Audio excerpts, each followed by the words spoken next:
హరే కృష్ణ. భక్తులందరికీ మరొక ప్రమాణం చేసుకుంటూ ఒక చిన్న విషయానికి మీ అందరి దగ్గర క్షమాపణ కోరడానికి మళ్ళీ ఈ వీడియో పెడుతున్నాను.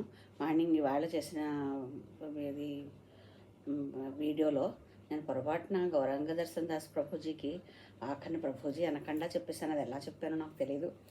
అందుకని మళ్ళీ ఇదే మాధ్యమం ద్వారా అలా పలికినందుకు క్షమాపణ చెప్పుకుంటూ అందరూ నన్ను మన్నించమని మనస్ఫూర్తిగా ప్రార్థిస్తున్నాను. అది ప్రభుజీకి ఎప్పుడు ప్రభుజీ అనే చెప్పాలి. అది ఆ పొరపాటు ఎందుకు జరిగిందో తెలీదు. మీ అందరి దగ్గర నేను అలా పేరు అలా చెప్పినందుకు గాను క్షమాపణలు కోరుకుంటున్నాను. అందుకనే మళ్ళీ ఈ చిన్న వీడియో ఒక 40 సెకండ్లు, ఒక 1 minute వీడియో. అది మీరందరూ దాన్ని ఎలా చూసి ఆదరించారో దీన్ని కూడా అలా చూసి నేను అలా చెప్పినందుకు కానీ చెప్పిన క్షమాపణని అంగీకరిస్తారని ఆశిస్తున్నాను. హరే కృష్ణ.